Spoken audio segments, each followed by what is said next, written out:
everyone, it's Laura from Laura's Handcrafted Treats and Treasures. Welcome to or welcome back to my channel. Don't forget to like and subscribe. Okay, today I have a little project. I was starting to do them and I thought, I will I'll do a video on this and I'll use some of Amanda's papers. I'm still on her design team, so I thought, well, I'll put this up and kind of show you what you can do with some of her beautiful papers. This collection is Vintage Ballerina, and I am getting ready for a craft show, so I am getting some of my little very popular little notebooks together. And I took them all apart, so I'm just going to kind of explain what I did. But I have a cover, which in and of itself, the pink matches that very well, but I have a cover, I have an inside to the cover, an inside to the back cover, and a back cover. Then I have other elements that I'll use to make some pockets and little tuck spots that you can put some stuff on the inside. So I can kind of explain on here. It's very simple. This is wired. It doesn't, well, I can show you. I basically just, I'll show you how I undo it. So I basically just take that and twist it top and bottom. And you can do it on these little books too. And then I don't try to mess with it too much because sometimes it's hard to get back in place. I untwist it. Get that all done.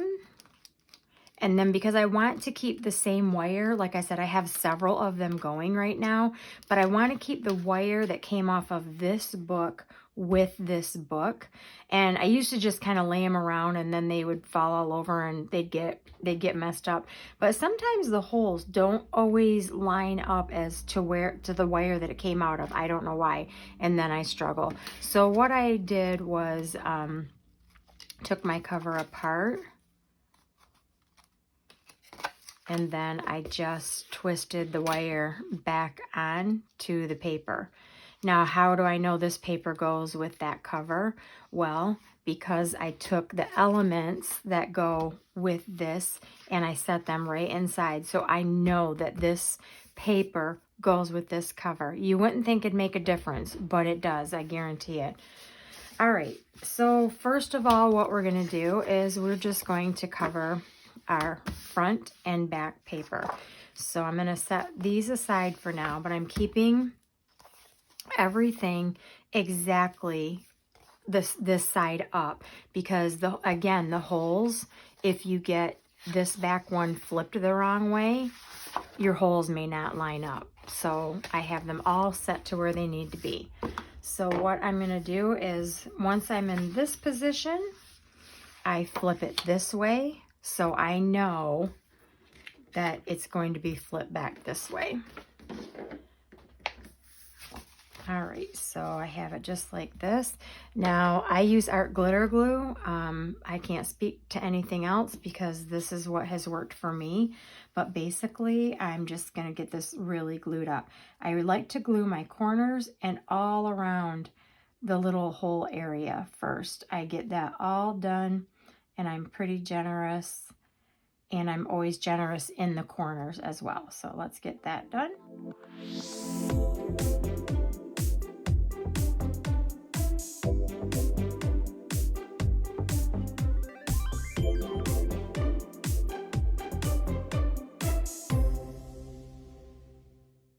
Okay, so you can see I've put a generous amount, making sure my edges, my corners are good. And then when I lay this back down, I'm going to lay this edge to this edge because I want those ballerina slippers to end up right in the middle. Now with art glitter glue, I don't push down. I kind of set it there and then I flip it over, get it right where I want to that edge. It's just one edge I don't have to snip off.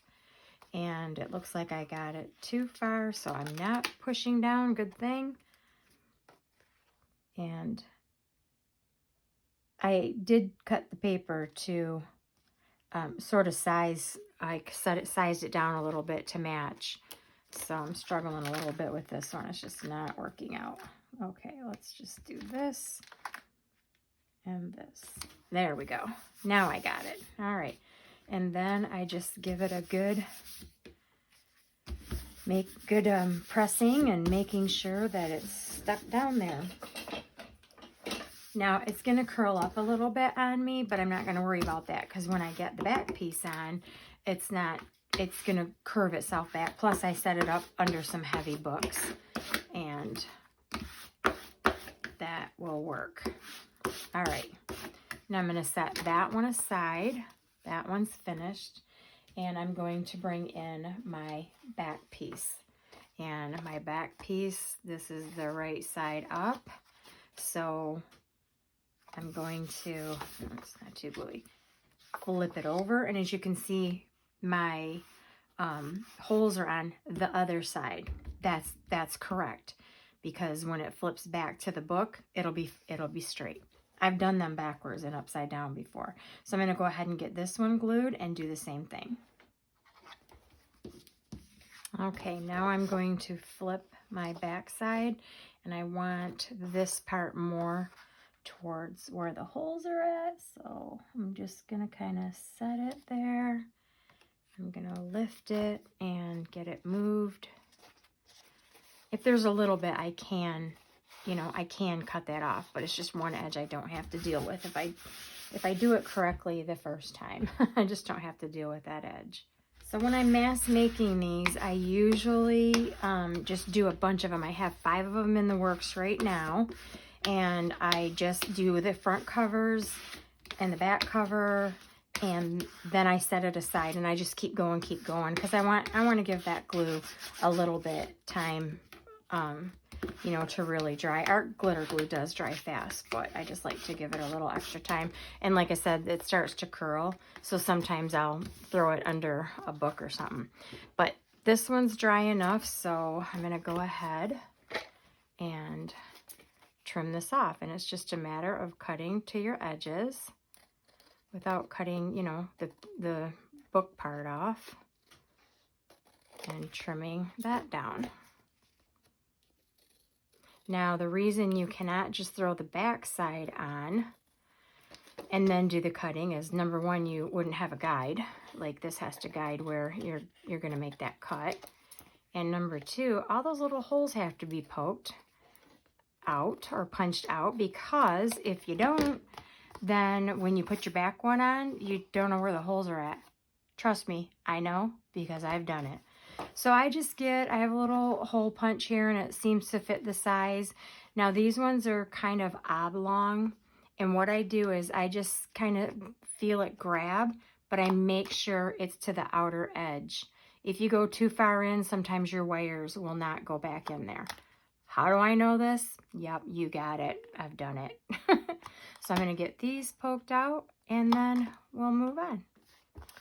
Okay, you can see I got a little overzealous here. I was going a little too fast in a couple spots. I just needed to slow down, but I've gone way into the book. So once I get the wire on there, if it bothers me enough, I'll fix it with something else. I'll do something to it or put some more paper or something on there, but I'm not going to worry about it right now because it will cover the paper from the back. So I'm going to go ahead and grab the paper that goes on that side. Let me get it facing the right way. Oh, yep, front, back.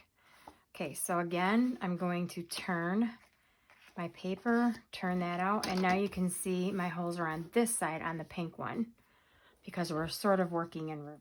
Okay, I have everything done and ready to go.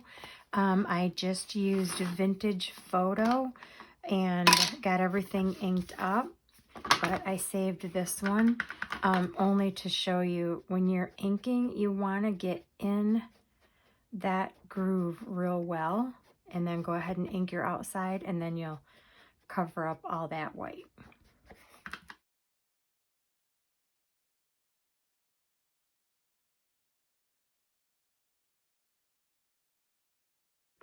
Okay, So I did have these under a book to get them flattened out, so it's pretty flat. I would have left them overnight, done the first side, done the second side, and then left them overnight, but you can still flatten them out. I just put them up under a heavy book.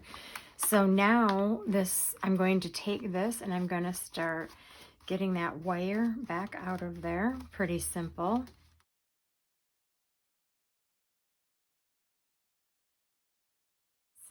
So I'm going to go ahead and lay the front cover, lay the back cover, get those holes lined up again, and then I'm going to start feeding it through. And I always go the same way. I start from the top and go down and then go back up. I don't change my wire. I don't flip it around. It goes in exactly the same way. Now sometimes these are hard to get started, but if you finagle them enough and you have your wire where it should be, you can just roll it right back through and up. Okay, took me a second, but I finally got it started. And then just continue to feed it on through there. And just may have to hold it tight and guide it through. Okay, once it's rolled back through, I'm just going to bend this end in again. And I try not to bend it out too far to get it to start, just so that that one goes back pretty easily. And then I'm going to do the same thing with this one. And then there, I have my little book. Now I am going to go ahead and put in my pockets. So I just went and printed off just 4 different photos. I put them all on one sheet, and I think it was 3.5 by 4, or might have been bigger because I did trim this one down. And then I'm going to go ahead and put that pocket there.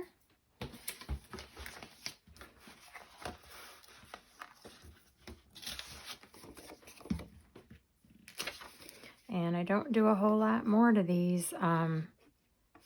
They're fun to do, and people really, really love them. It's just a little embellished instead of just plain paper. I just think they make great gifts. They make great gifts, especially this ballerina, you know, someone who has a child in dance or something that, you know, they're going to love that. And then I'm going to put this one over here.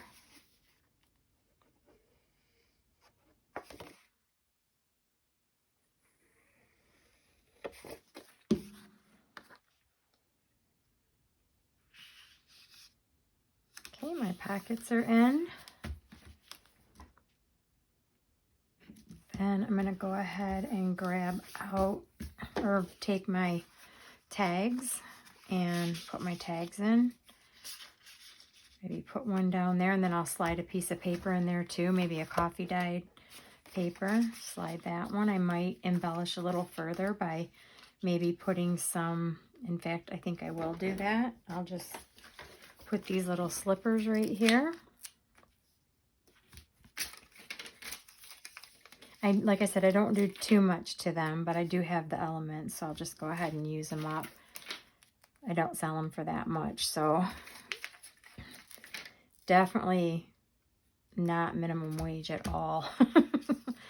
Well, maybe back in 1950. Okay, those. Yeah, I think right there. Cute, cute. And then I might do the same over here. I don't know, with the little girl, the little ballerina. I could do that. And then on the front, I think I'm going to put, I think this is, let me get the name right, Lily Elsa. I think that's who Amanda said that was.